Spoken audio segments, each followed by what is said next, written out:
a great pleasure to have this is our third IAMOT Talks, and it's just a nice way to warm up for IAMOT. IAMOT's coming in Cairo. A couple of people from Cairo are in the call as well. I can see Mohammed there.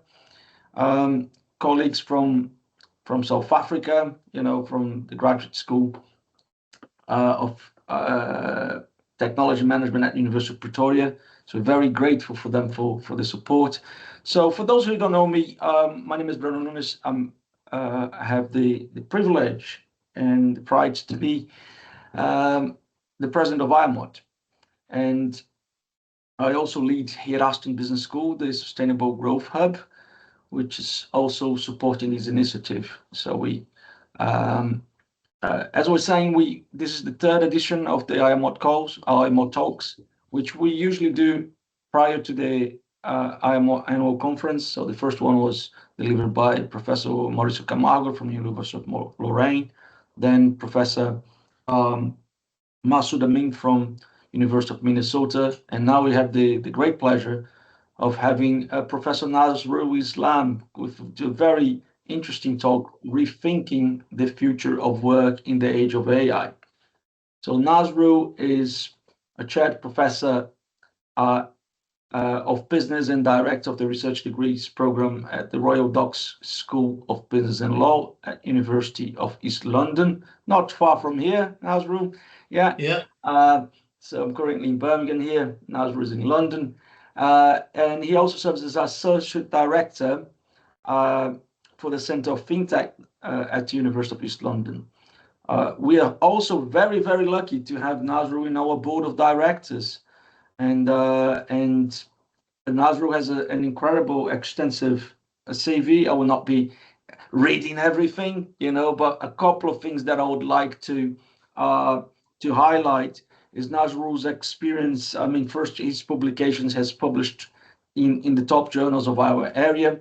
He has also helped in editorial positions of key journals like Technological Forecasting and Social Change, IEEE Transactions on Engineering Management, and his own journal, the International Journal of Technology, Intelligence and Planning. This is a very topical area. It's an incredible work that Nazrul has done in this area, to the point that his work has been cited by the White House and also has been featured in the Economist report. So without further ado, the floor is yours, Nazrul. You may want to share your slides. I will stop sharing here. Again, for those who joined the call a little bit late, we are recording this. Feel free to ask questions, to put the questions in the chat box. If you do not want to appear in the recording later, just let me know. I can edit it. Okay, but thank you very much, and over to you, Nazrul. Thank you. Let me share the screen.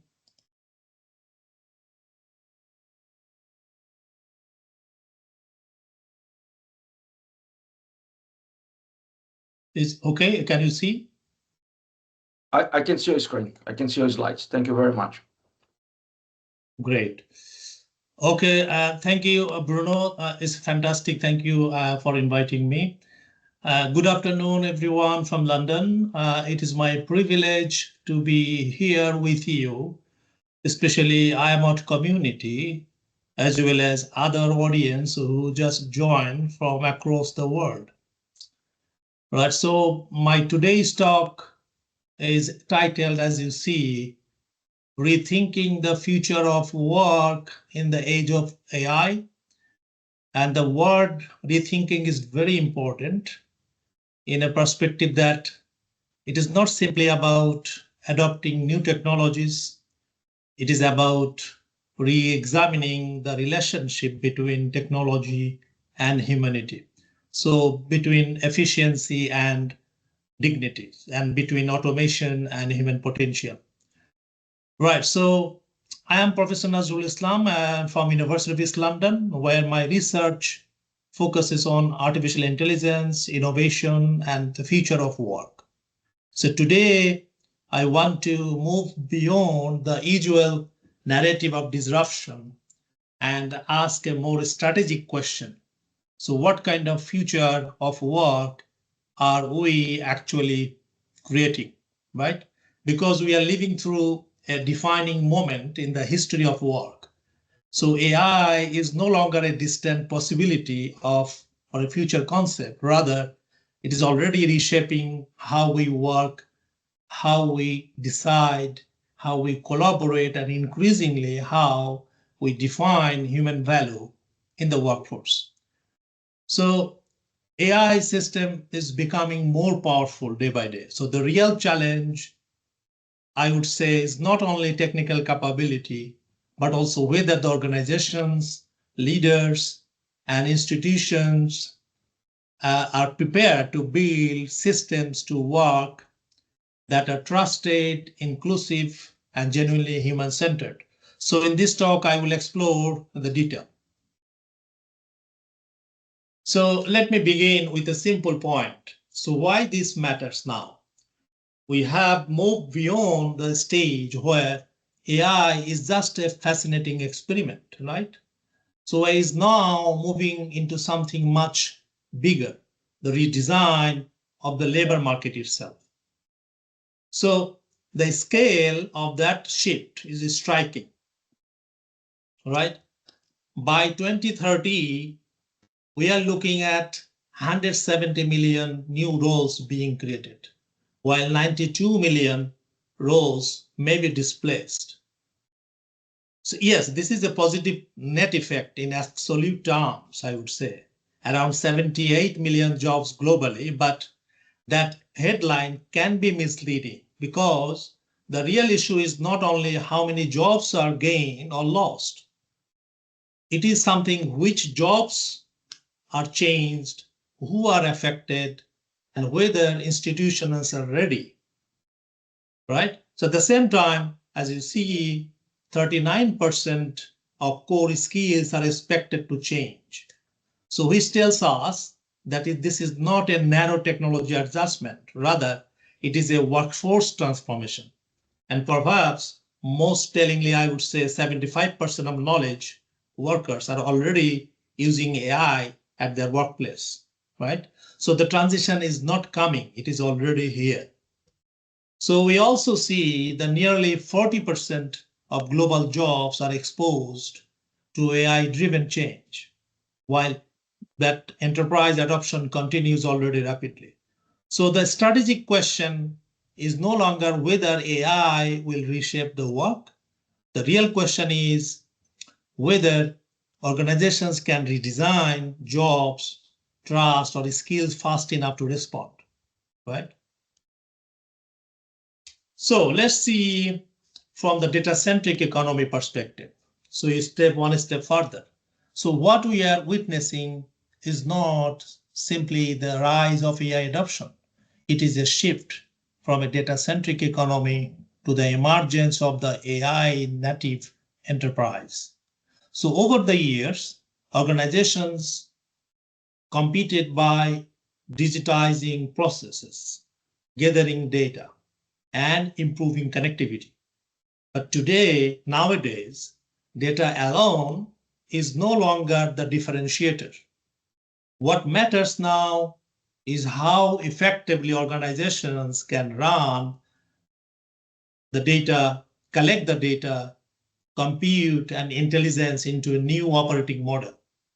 So and the numbers here are telling overall AI use has risen from 55% in 2023 to 78% in 2024. Even more striking, generative AI use has jumped from 33% to 71% in just 1 year. This is not incremental change. So that is a rapid strategic acceleration. So you also see that 71% of respondents used Gen AI at least one business function in 2024, which tells us that AI is no longer confined to experimentation labs or innovation teams. It's moving directly into the core of business operations. At the same time, $33.9 billion in global private investment in generative AI signals that the transformation is being backed not on by enthusiasm, but in a serious capital, serious infrastructure, or serious intent to you adopt or AI. So the trajectory is very clear here. We moved from a computer-centered era to the mobile-centered era, and now we are entering into AI-centric era. So the real strategic divide ahead of us will not be between farms that have AI and farms that do not. It is between farms that adopt AI and farms that are able to recognize and reorganize themselves around AI. So let's make this discussion more concrete, okay? So when we talk about the future of work, we are not talking about a distant possibility. AI is already reforming the workplace across the operating core of organizations, right?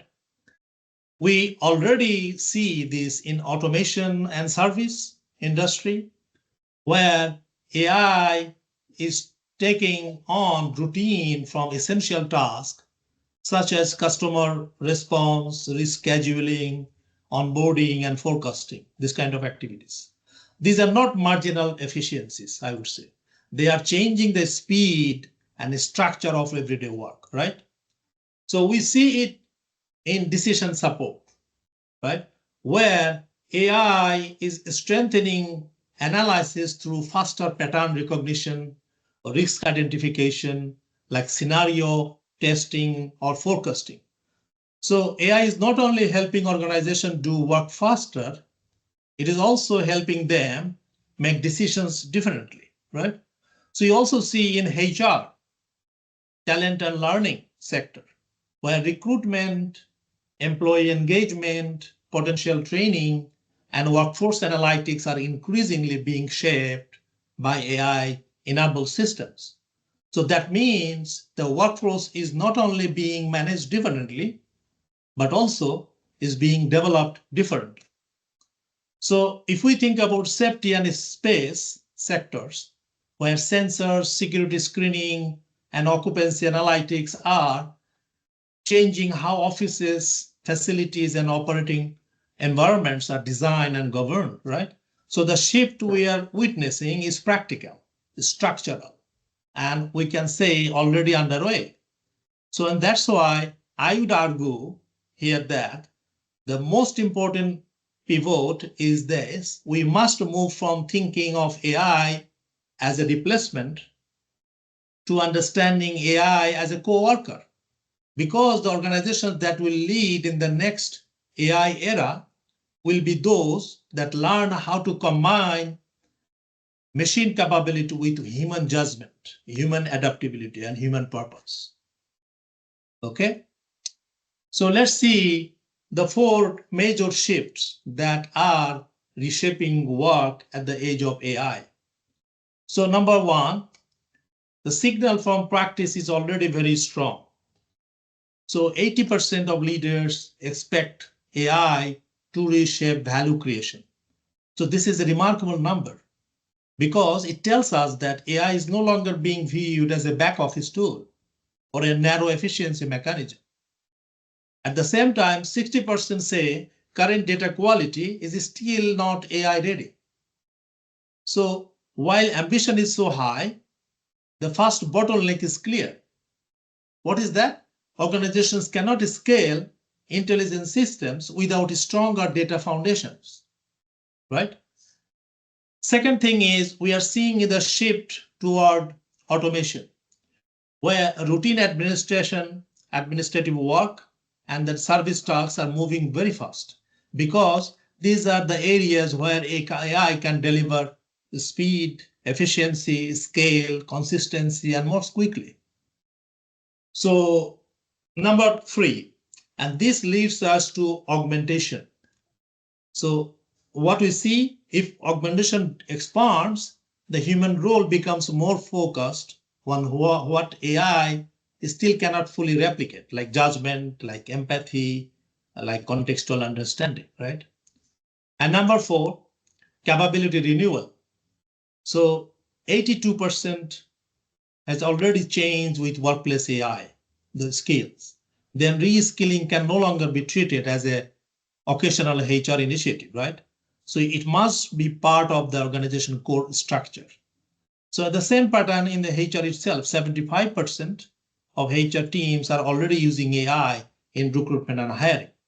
So the key point here is AI at work is a chain reaction.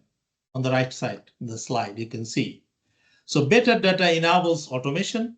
Automation redesign the roles, and redesign role require continuous reskilling. So the strategic implication is very clear. The AI changes work by redesigning data, specific roles, and learning system together. And that the organizations, they understand this integrated shift early will be the one best positions and lead in the AI era.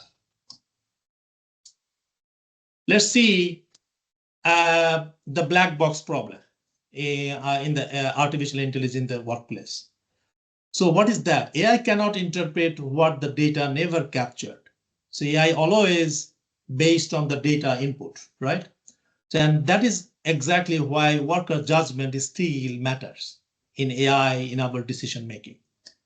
So this slide shows a simple but very powerful chain. If you see in the black box chain. First, we have input data, where AI performance depends on the quality, scope, and levels the data feed into it, the process. And the output can never be stronger than the data foundation. So second thing, we face the void. What is that? AI cannot naturally recover missing behavior or situational or contextual information. So it can detect patterns, but it cannot automatically understand what is absent or what is unrecorded. And that leads us to the third stage, which is human lens. So this is where workers remain essential. So human interpretation is very important. Ambiguity like supply context, question of assumption, and override outputs. So that is the core insight here.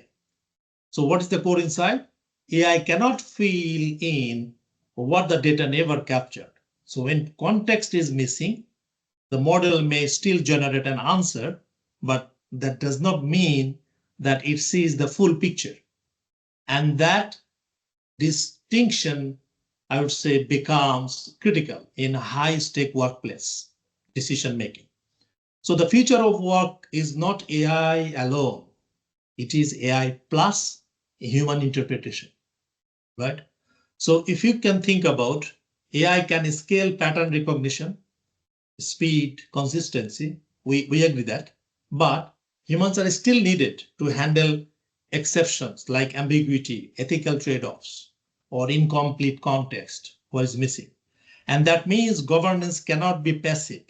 It must give people the right to ask questions, to interpret, or to override AI outputs when necessary. So the human-centered principle here is very clear. So deploy AI while it extends human capability or not where it removes human context. So from the leadership perspective, the implication is very clear. So trustworthy AI requires good quality data, transparent deployment, and explicit human override rights. So the organization needs a human lens. Right. So what are the hidden friction of AI workplace? Let's discuss a couple of things. What are the friction we are talking about? What are the barriers? So much of the public conversation focused on the huge promise of AI, like speed, so speed high, scale is there, automation and efficiency is there. But inside organization, the real challenge is the friction that emerges from AI meets the realities of work. Okay. The first source of friction is data quality, as I mentioned in the previous slide. So when context is missing, records are inconsistent very much, and systems are very difficult to use. And model outputs become weaker and less reliable. So before we talk about smarter AI in the workplace, we must talk about better organizational data. The second, black box decision making.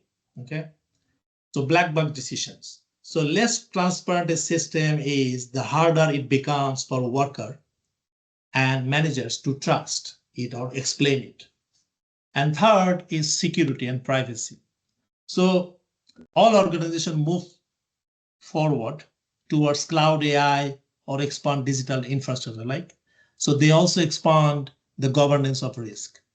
So AI adoption does not only create new capability, but also create new risk or vulnerabilities, I would say. So we need a fourth. What is the fourth fraction? Trust and job threat. So fear, of course, fear grows when workers begin to see AI not as a supporter, but as a replacement or loss of control. So once that fear enters into the workplace, adoption becomes a social and psychological agenda or factor. And that message is very clear. So we need a design constraints there for responsible AI adoption. If organizations don't want AI to succeed at a scale, they must address performance, governance, automation, and human experience, right? So the future of work will be shaped by how seriously we confront the hidden frictions that we discuss here and determine whether AI is accepted, trusted, and used responsibly. Okay, let's see how can we resolve the tension. So because the success of AI in organization depends on whether leaders can manage the tension that come with AI adoption. The first tension is fear of job displacement. When workers see AI primarily as a threat to employment, the resistance is natural, of course. So the leadership task is not to introduce the technology, but to communicate clearly that AI is being deployed as a collaborative enabler. So that can support people, not simply replace them. The second tension is security and privacy vulnerability. So as you know, AI becomes more embedded in organizational systems over the years and months. The exposure of risk is increases very much. And that means AI adoption must be matched with a strong organizational governance.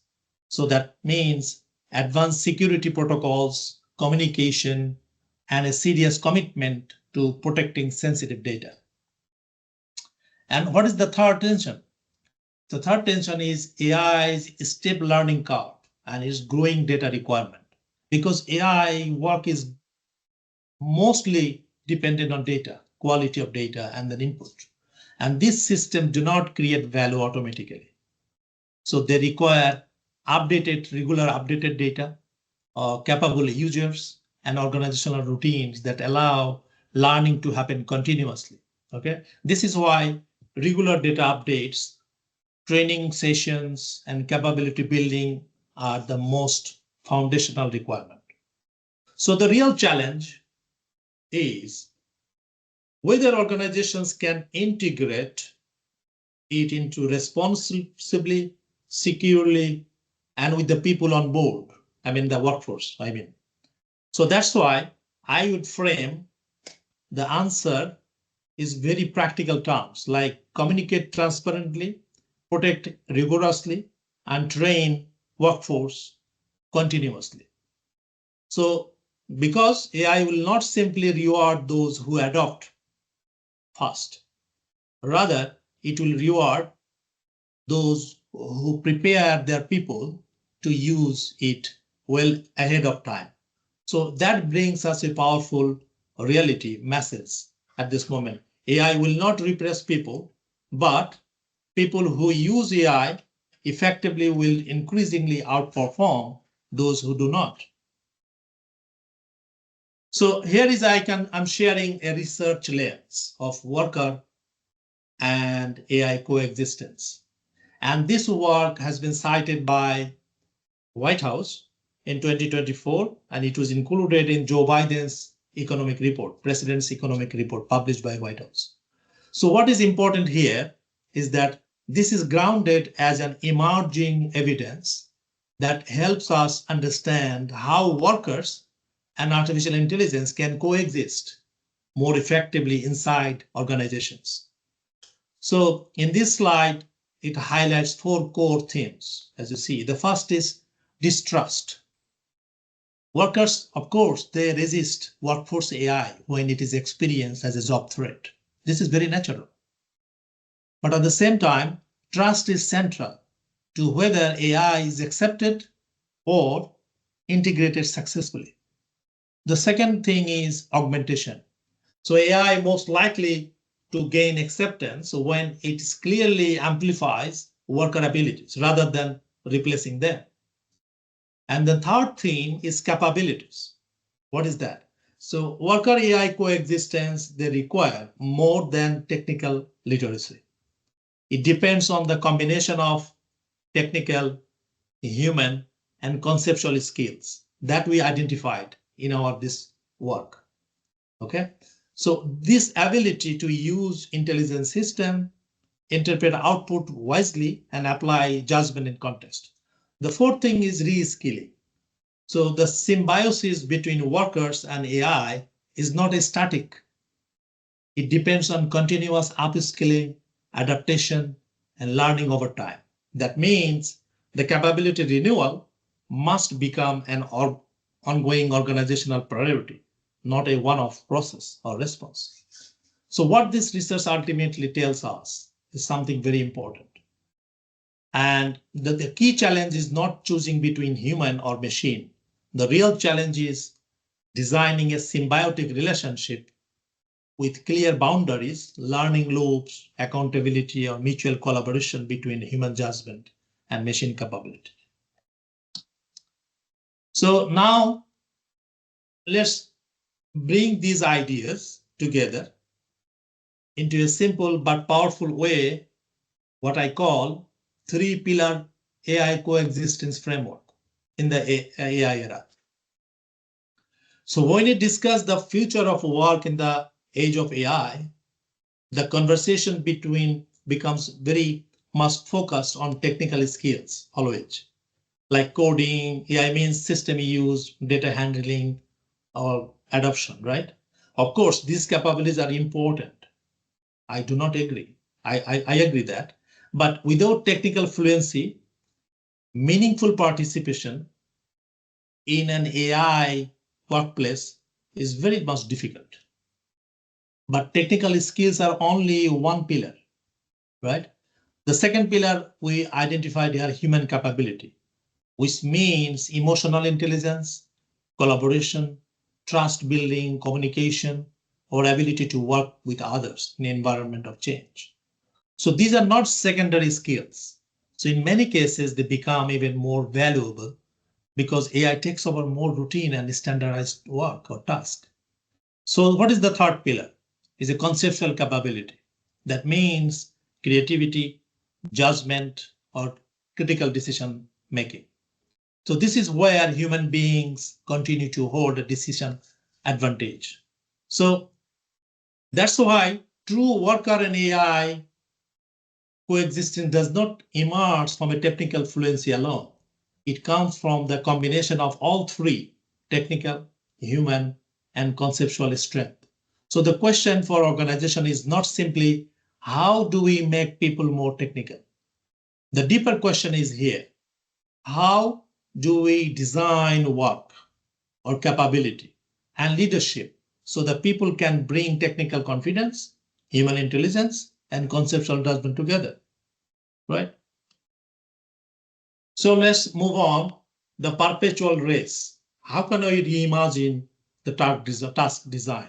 So one of the most important realities in the AI era is that work is not disappearing in a simple or one-step way. Everybody agrees that.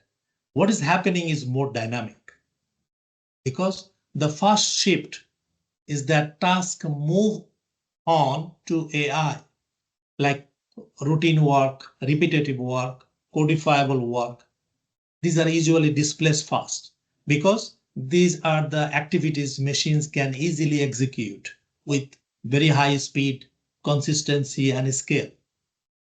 In second shift is that the AI begins to perform that displaced work, but this does not automatically create value because productivity only rises when those systems are usable, well supervised, and trusted. So organizational design is very much essential and very important. And that leads to the third shift, which is human skill, reskill upward. So the value of human contribution arises over the time, like judgment, coordination, creativity, and accountability. So the race, perpetual race, is perpetual. We are calling it perpetual because task design never stands still. It is dynamic, not static. So once AI takes over one layer of work, right, people must be prepared to move on into the next layer of value creation. And that is why there are some things a human must continue to own, like context, empathy, ethical judgment, like exception handling and organization accountability.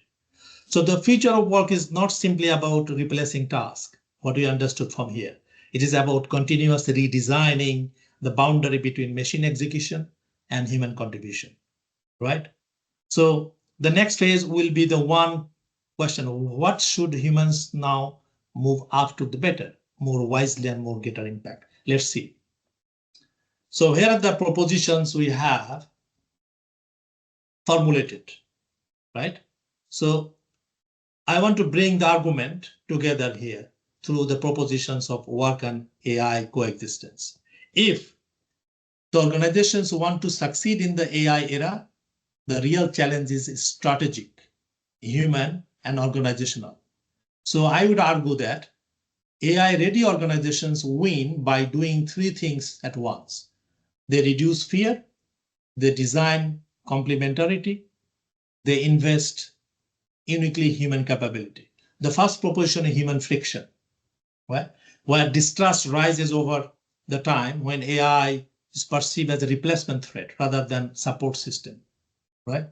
The second proposition is complementary partnership, because AI works best not when they substitute people, but when it augments human-led judgment and productivity.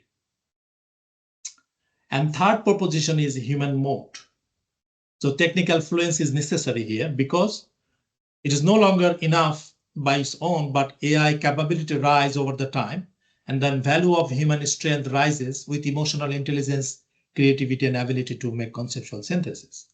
So the strategy synthesis is we must have trust, we must have augmentation, and we must have human mode, because that leads the leadership implication, but it cannot be managed in three different initiatives. It must be treated as one integrated transformative agenda, right? So now question is, how can we frame the future of work in the age of AI? So I wanted to show you here the 4 research priorities after summarizing 20 questions we generated. So from a broad field of inquiry on the focused agenda, we move from 20 research questions to 4 strategic priorities. And that can guide us how organizations think about AI and work. The first priority is trust and adoption, where organizations cannot build successful AI workplace if workers do not trust the system. So what is needed? Trust has to be measured, strengthened, and embedded through fair, transparent design and also deployment. And the second priority is human AI partnership. So what does it mean? The future of work is not about humans in one side and AI on the other side. It is about designing complementary roles between them. And third priority is the skills for coexistence. In the AI age or era, capability cannot be defined narrowly because we understand from here that workers need a blend of technical, human, and conceptual strength or skills. So fourth priority is upskilling and inclusion. So reskilling must become continuous agenda every time. You have to reskill the workforce to adjust, to adapt with the AI workplace. So at the same time, organization must ensure that AI does not widen skill gaps or execute parts of the workforce. The goal is inclusive adaptation. Okay, so that brings us to a central question. Okay, so what is the central question? How can organizations build trusted, complementary, and inclusive human AI workplace? So I believe that this is a defining question in this field. Okay, so in my view, this is a real frontier, not just better AI, but better socio-technical design, because workplace AI succeeds so when organizations redesign not only digital systems, but also the human system around them. Okay. Okay, now a guide, a practical question. Okay, what is practical? What should leaders actually do now in each organizations? How we translate the worker AI coexistence agenda into human-centered AI playbook for leaders. So here I show that first priority, the trust by design. Leaders must explain why AI is being introduced in organizations, in institutions, where it adds value and where human oversight remains. It has to be designed into the system from the start, the beginning. And second thing is you have to build the future skill mix where technical literacy, of course, matters, but not enough. The workforce also needs emotional intelligence, as we discussed, collaboration needed, and judgment needed. So organization lead are those are the best who can best mix this technical and human capability. And third, make reskilling continuous, that we understood from the previous slides. So learning can no longer be treated as a one-off program. It has to move with changing task roles and technologies. And fourth, you have to govern decent work because you have to think about the fairness, accountability, and inclusion must be treated as a core design choices. On the right-hand side is you see the skill, enduring skills stack where technical literacy, human intelligence, and conceptual judgment, we mentioned that. And leadership implication is simply very powerful. Introduce AI as a co-worker that amplifies human capability, not a rival. Okay. So here is the strategic agenda for organization and policymakers. I'm going to finish very shortly, another one more slide maybe. So what this means in practice for organizations and policymakers, right?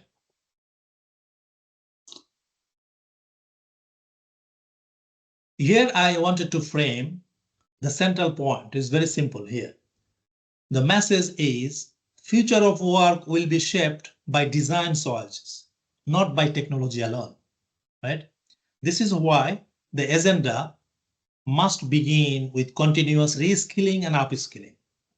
If, for example, 60% of global workforce will need training by 2030, then learning can no longer sit at its margin of strategy. So it must become core structure of each organization.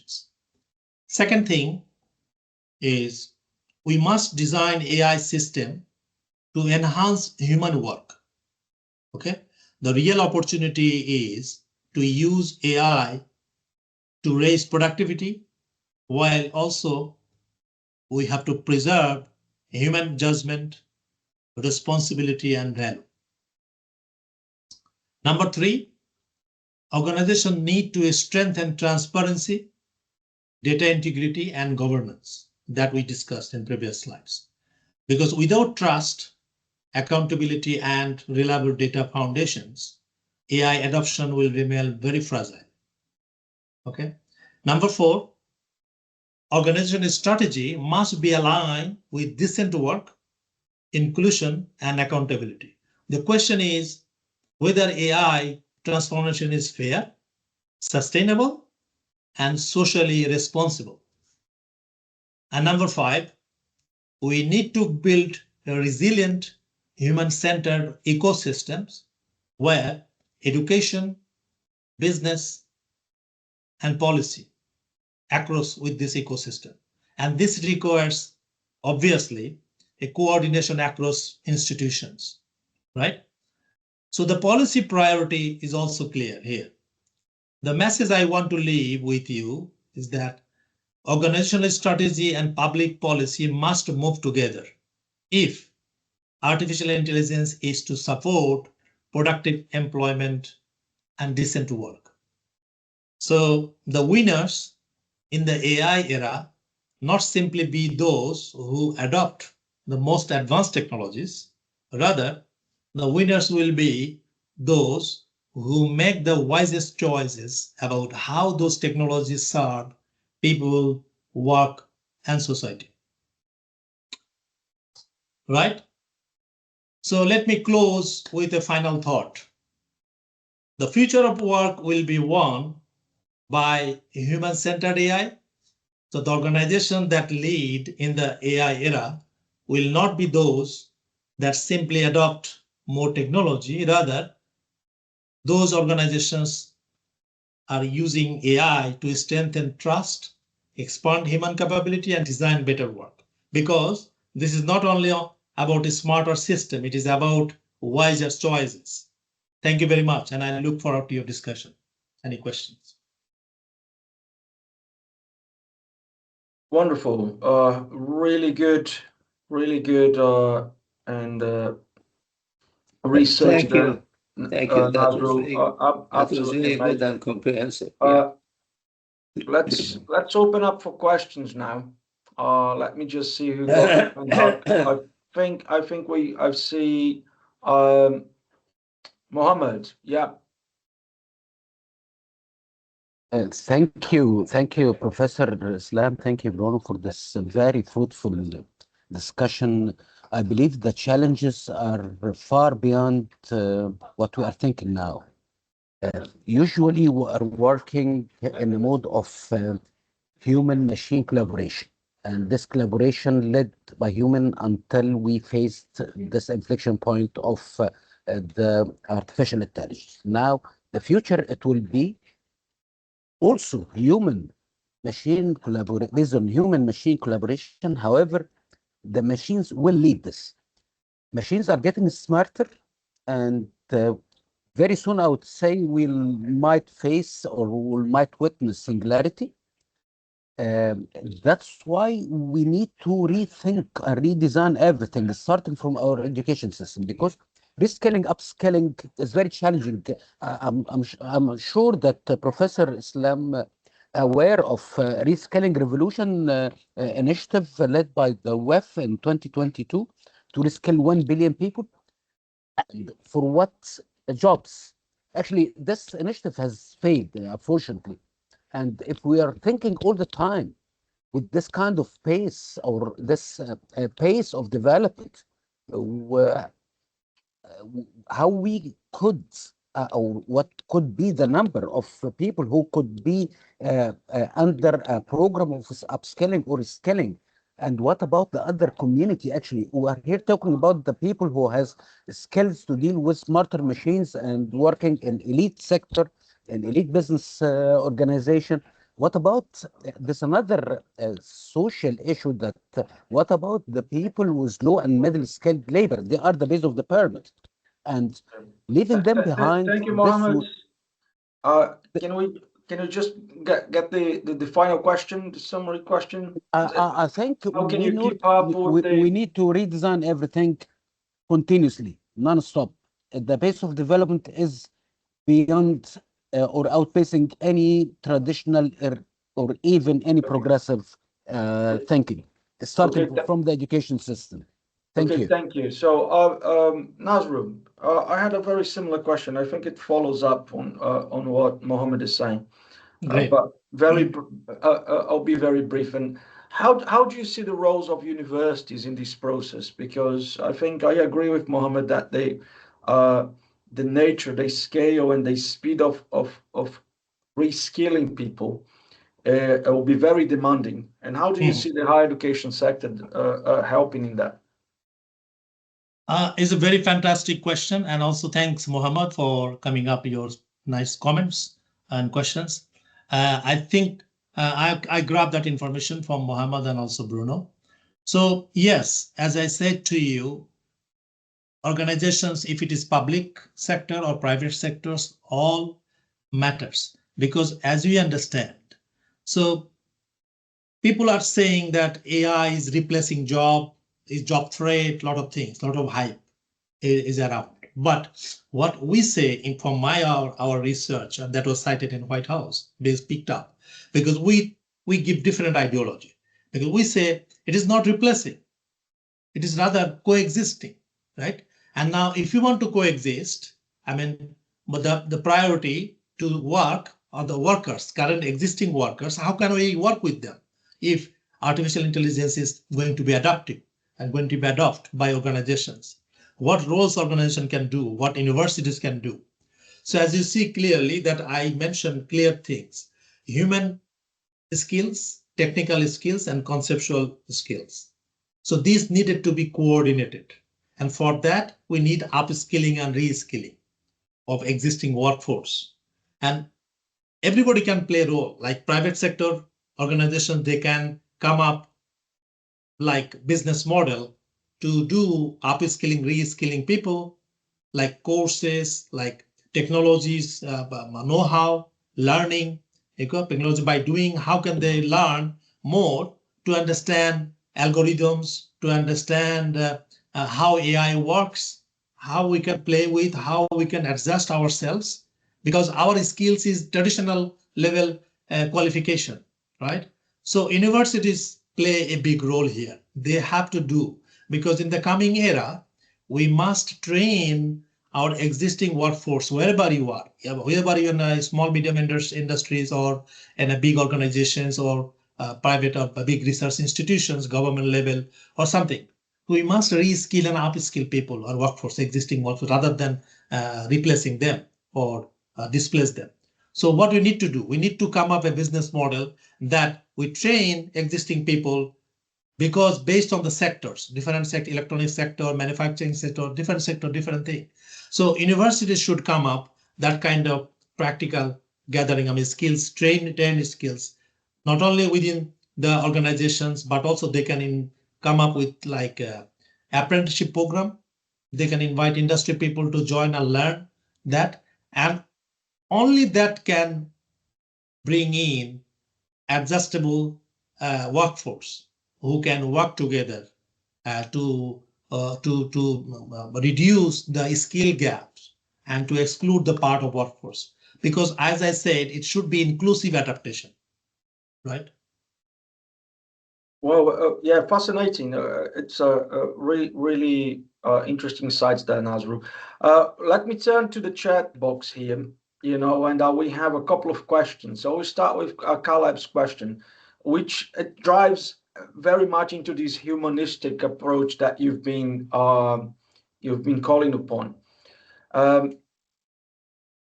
How can firms deal with techno stress in the age of AI?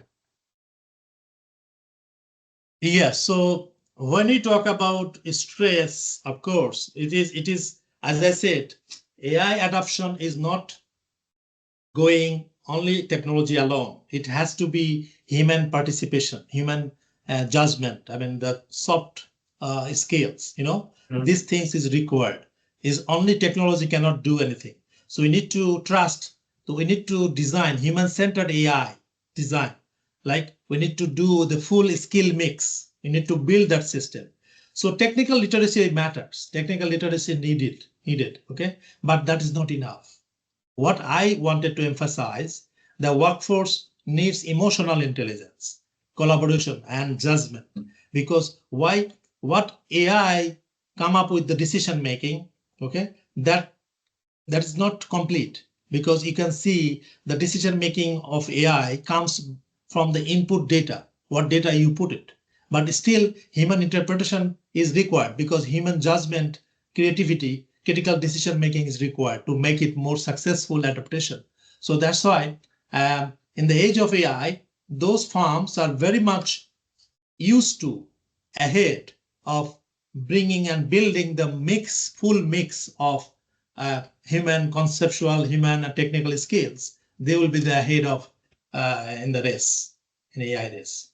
No, that's really interesting, because I think you pointed out firms or HR departments already using AI to recruit and hire people. It's probably they are already using. They may not be saying that they're using, but they might be already using on promotion cases. And and again, I think it gets into this more humanistic approach. People are going to be stressed. Do I need to comply with the AI answers or recommendations, or do I need to read? And I think this emotional intelligence that you're bringing in, it's very, very important, and the transparency level. Let's move to the next question here. How is this era going to be secure? There is more vulnerabilities in the system due to data presentation, data anomalies for training AI systems. Yeah, these in the early stages is a critical thing, isn't it, Nazrul?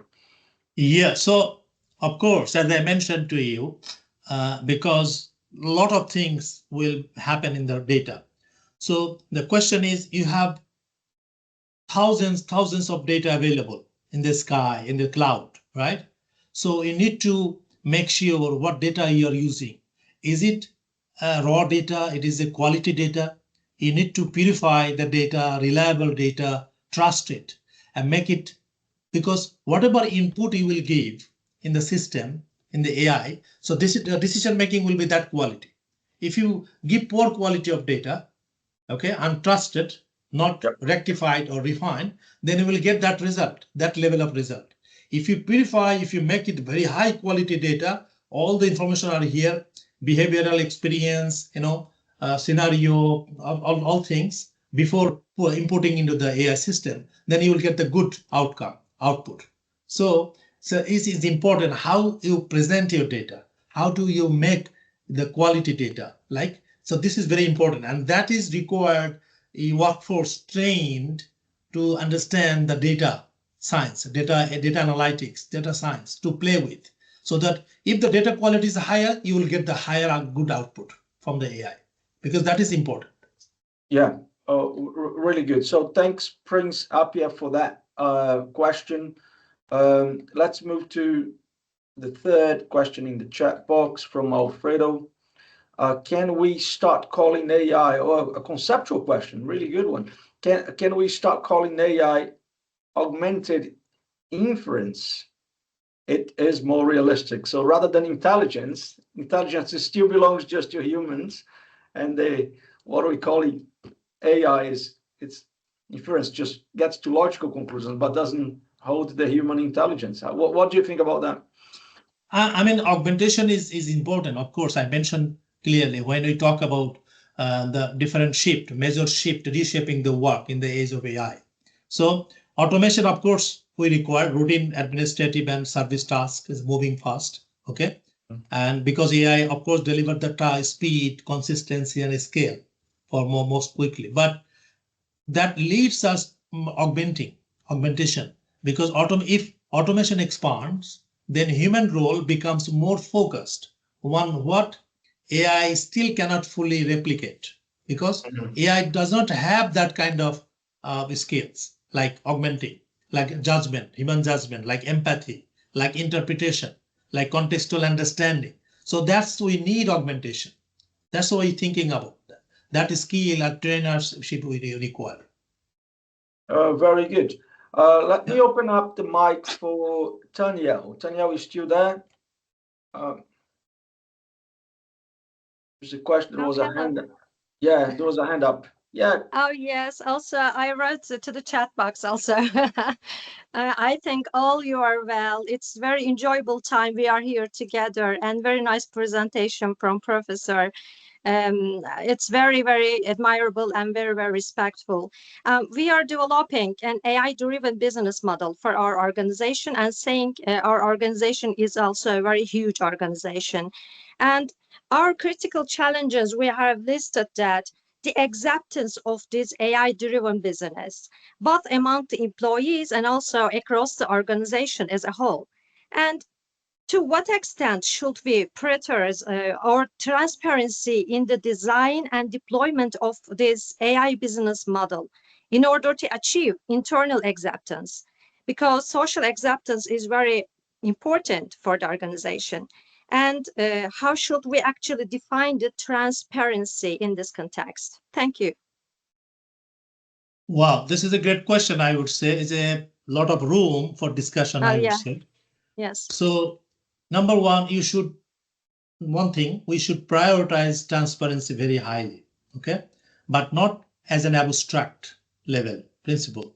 It should be treated as a practical condition for internal acceptance, especially when AI model affects work allocation or performance or hiring or promotion, right? So the key point is that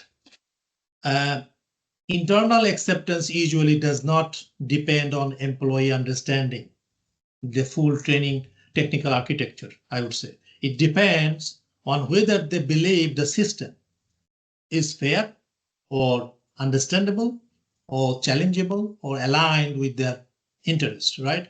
So the goal is not the total technical openness, rather the goal has to be meaningful transparency, okay? So in this context, your case, transparency should mean that employees can clearly understand a couple of things. Number one is why AI is introduced, right? So people need to know the business purpose. So it is improving service, I understand that, speeding routine work, reducing errors, supporting decisions, cutting costs, fine. The second is where AI will be used. Employees should know which task or decisions that AI touches and what is now not. So number three is how we can reach outputs as a usable level. So this does not require revealing every line of coding, right?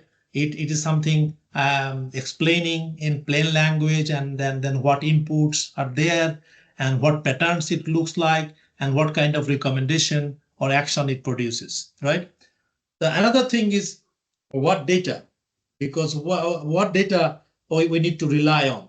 So people need clarity on data, how the data is collected and how the data is used, whether personal or behavioral data are involved or what safeguards. So this is something important. So I would define that way. So the degree transparency, for example, the degree where the relevant stakeholders can understand what are the purpose, what are the scope, what are the logic, or what are the governance there, so that we understand everything and we understand the stakeholders are informed, the practical accountability and trust. I think that is important for this. So there are a lot of question will be come up from my head based on your question. Is the system is fair, or does it threaten me, or can I do anything if it gets something wrong? So your transparency practice will answer this question very much well. Acceptance, whether acceptance improve, what are the purpose clarity, what are the process visibility, what are the data clarity, human accountability, this kind of thing you need to take into account. Oh, thank you. Great explanation. And I took my notes and also many of the keywords from your speech. Thank you, Professor Islam. And thank you. Keep in touch. If you need something, you can just email me. I'm happy to answer. Of course, very appreciated. And also from love from Turkey for all my colleagues, to all my colleagues. Wonderful. Thank you. Thank Danielle. There are two more questions here. I know we are kind of running out of time now, but I just want to think the first one is from Yi Xuan. Who should be invested in AI training in skills as by organization, such as university? I think we've discussed that quite a lot. First, we'll also discuss that it goes across sectors. So AI seems to be a bit agnostic in sector, although there are we do know that some sectors like plumbing, AI might be difficult to substitute a plumber at short time. But there is another question here. So if you want to put and kind of package, perhaps, Nazrul, it seems that the human AI agenda is basically an individual one, HR and talent collectively speaking, which is the impact of AI on organizational culture phenomenon, or where is culture on the future research of AI agenda? And that question is from Sebastian. Okay. I think this is a great question. So I was saying a human AI agenda, basically, of course, individual HR talent, collectively speaking, what is the impact of AI and organizational culture phenomena, right? And where is culture on future research AI? As you see, yes, this is exactly what we are talking about. A lot of the current human AI discussion is framed by individual level, like worker trust, skill, reskilling, human resource practice, talent development, right? We already mentioned that. But as I clearly identify in my talk, that AI does not only affect individuals, it also reshapes the collective fabric of the organization. It's a culture. I mean, organizational culture is, as I mentioned to you, is not only technology, but also the behavior pattern. So the culture should not sit at the margin of the future research agenda. It should be treated as central, I would say, macro level question between individual response and farm level outcomes, right? So the key point I would say, AI change is not only what people do, but how organizations think, how organization can coordinate, how organizations can justify decisions and define what the good work looks like. So that is the culture, right? So in organizational terms, I would say AI can affect the culture in different ways, like decision culture, like trust issues, like how they change its power on a status structure, how they influence communications and collaborations, and how they define identity and managing it work, and what organizations they can set up the learning curve or learning trajectory culture. So these are all can impact hugely. So I would say AI and organizational culture is way around. It's transformative. The cultural foundation of AI, human AI coexist, okay? So a lot of questions can come up. For example, how does AI adoption would reshape organizational norms and values, okay? Or routines? Or maybe how we are seeing that. Sorry, it's really interesting you say that, because we are seeing in the higher education, which links to the on how we assess our students, what is allowed to do or not. That's right. That's right. We've seen that start. And again, and then the key question is how AI is strengthening the culture of learning in a culture of learning. Absolutely. How does it create surveillance and dependence? Okay. Yeah. So there are psychological safety, psychological boundaries there. Yeah. No, wonderful. That's a really insightful, very thought-provoking conversation here. We have more questions. Unfortunately, we do not have more time. But thanks, Nazrul, for all the time. Thanks, everyone, for attending. I hope to see as many of you as possible in Cairo. So the team in Cairo is working very hard to put a big show there. I'm looking forward to the conference in Cairo.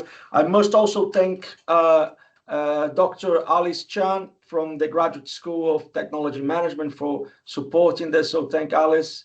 Fantastic work you've done in helping out the IAMOT Talks. And thanks everyone for attending. Have a good weekend. I can stop the recording now then. Thank you. Thank you very much, Bruno. It's a huge thank you to you organizing this talk. And thank you all the participants. I hope to see you in Cairo in the conference. See you soon. Looking forward to seeing you in Cairo. Thank you. See you. Take care, everyone. Bye. Have a nice weekend. Bye-bye. You too. Bye-bye. Bye-bye. Thank you, Bruno. Bye, everyone. Have a good weekend.